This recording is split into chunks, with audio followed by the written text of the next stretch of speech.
Exatamente, disse Dumbledore, olhando muito sério por cima dos óculos de meia-lua.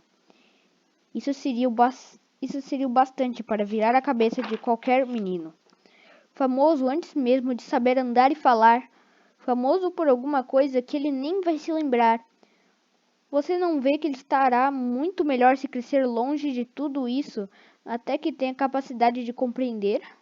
O professor abriu a boca, mudou de ideia, engoliu seco, então disse: Você está certo, é claro. Mas como é que o garoto vai chegar aqui, Dumbledore? Ele olhou para a capa dele e de repente, como se lhe ocorresse que ele talvez escondesse Harry ali. Hagrid vai trazê-lo. Você acha que é sensato confiar a Hagrid uma tarefa importante como esta? Eu confiaria a Hagrid a minha vida, respondeu Dumbledore. Não estou dizendo que ele não tenha o coração no lugar, concedeu a professora de má vontade. Mas você não pode fingir que ele é cuidadoso. Que tem uma tendência a... Que foi isso? Um ronco discreto quebrara o silêncio da rua. Foi aumentando cada vez mais enquanto eles olhavam para cima e para baixo da rua à procura de um sinal de farol de carro. O ronco se transformou num trovão quando os dois olharam para o céu. E uma enorme motocicleta caiu do ar e parou na rua diante deles. Se a motocicleta era enorme, não era nada comparada ao homem que se montava de lado. Não, que a montava de lado, né? Desculpa. Ele era quase 2 vezes mais alto do que um homem normal e pelo menos 5 vezes mais largo. Parecia simplesmente grande demais para existir e tão selvagem. Emaranhados de barba e cabelos negros longos e grossos escondiam a maior parte do seu rosto. As mãos tinham o tamanho de uma lata de lixo e os pés calçados com botas de couro pareciam filhotes de golfinhos. E seus braços imensos e musculosos lhe seguravam um embrulho de cobertores. Hagrid! Exclamou Dumbledore, parecendo aliviado. Finalmente! E onde foi que arranjou a moto? Pedi emprestada, Prof. Dumbledore, respondeu o gigante, desmontando cuidadosamente da moto ao falar. O jovem Sirius me emprestou. Trouxe ele, professor. Não teve nenhum problema? Não, senhor. A casa ficou quase destruída, mas consegui tirá-lo inteiro antes que os trouxas invadissem o lugar. Ele dormiu enquanto estava sobrevoando o Bristol. Dumbledore e a Prof. Minerva curvaram-se para o embrulho de cobertores. Dentro, apenas visível, havia um menino, que dormia a sono solto. Sob uma mecha de cabelos muito negros caída sob a testa, eles viram um corte curioso. Tinha a forma de um raio. Foi aí que... sussurrou a professora. Foi, confirmou Dumbledore. Ficará com a cicatriz para sempre. Será que você não poderia dar um jeito, Dumbledore? Mesmo que pudesse, eu não faria. Cicatrizes podem vir a ser úteis. Tem uma acima do joelho esquerdo, que é um mapa perfeito do metrô de Londres. Bem, me dê ele aqui, Hagrid. É melhor acabarmos logo com isso. Dumbledore recebeu Harry nos braços e virou-se para a casa dos Dursley. Será que eu podia me despedir dele, professor? Perguntou Hagrid. Ele curvou a enorme cabeça descabelada para Harry e lhe deu o que deve ter sido um beijo muito áspero e peludo. Depois, sem aviso, Hagrid soltou um uivo, como de um cachorro ferido. Psiu! Sibilou por Minerva. Você vai acordar os trouxas. Desculpe, soluçou Hagrid, puxando um enorme lenço sujo e escondendo a cara dele. Mas não consigo suportar. Lilian e Tiago mortos, e o coitadinho do Harry ter de viver com os trouxas. É muito triste. Mas controle-se, Hagrid. O vou nos descobrir, sussurrou a professora, dando uma palmadinha desajeitada no braço de Hagrid, enquanto Dumbledore saltava a mureta de pedra e se dirigia à porta da frente. Depositou Harry devagarinho no batente. Tirou uma carta da capa, meteu entre os cobertores do menino e, em seguida, voltou para a companhia dos dois.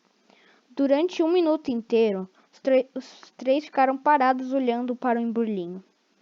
Os ombros de Hagrid sacudiram. Os olhos da Profa Minerva piscaram loucamente e a luz cintilante que sempre brilhava nos olhos de Dumbledore parecia ter se extinguido. Bem, disse Dumbledore finalmente. Acabou-se. Não temos mais nada a fazer aqui. Já podemos nos reunir aos outros para comemorar. Disse Hagrid com a voz muito abafada.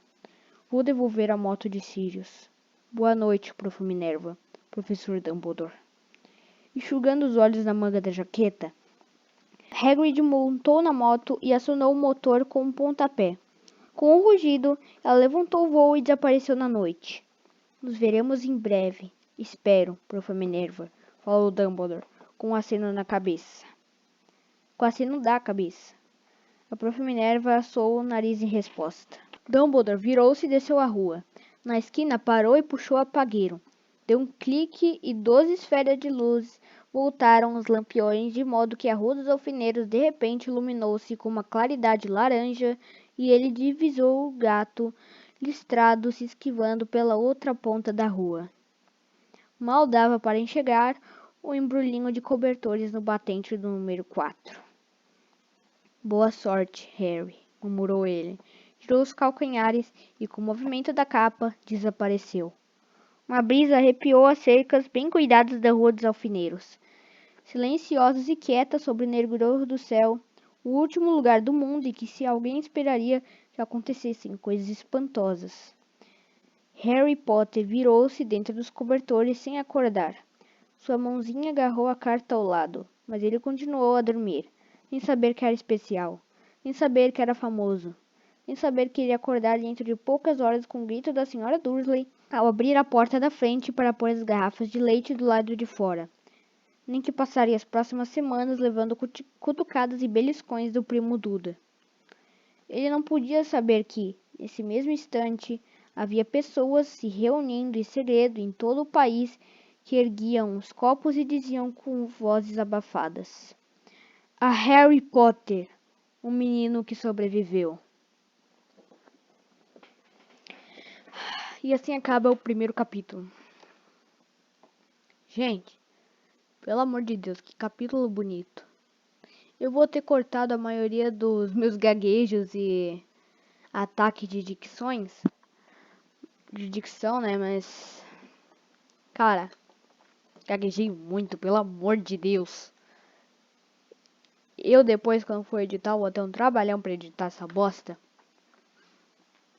Eu errei umas 3 vezes a mesma frase, umas 20 vezes, tá ligado? Mas o capítulo é muito bom, sério. A J.K. Rowling, pelo amor de Deus, cara, ela é muito boa. Cara, as descrições desse capítulo são as melhores de todos os livros. Cara, e o fechamento desse capítulo, mano, na moral. Cara, o fechamento dá um arrepio, tá ligado? Nos braços, nas pernas, velho. Na moral, mano. Então, isso é o que eu tinha pra falar do capítulo mesmo. É só que é muito bem escrito mesmo, muito bem escrito. E tem até algumas indiretas de outros livros. Mas é muito bom, é só isso que eu tenho pra dizer. E eu vou editar esse vídeo agora. E tchau, gente, até o próximo vídeo.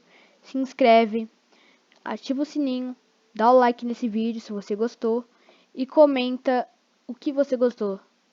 E o que você quer que eu faça em outro vídeo. Mas tem que ter a ver com livro ou com histórias, ok? Tchau!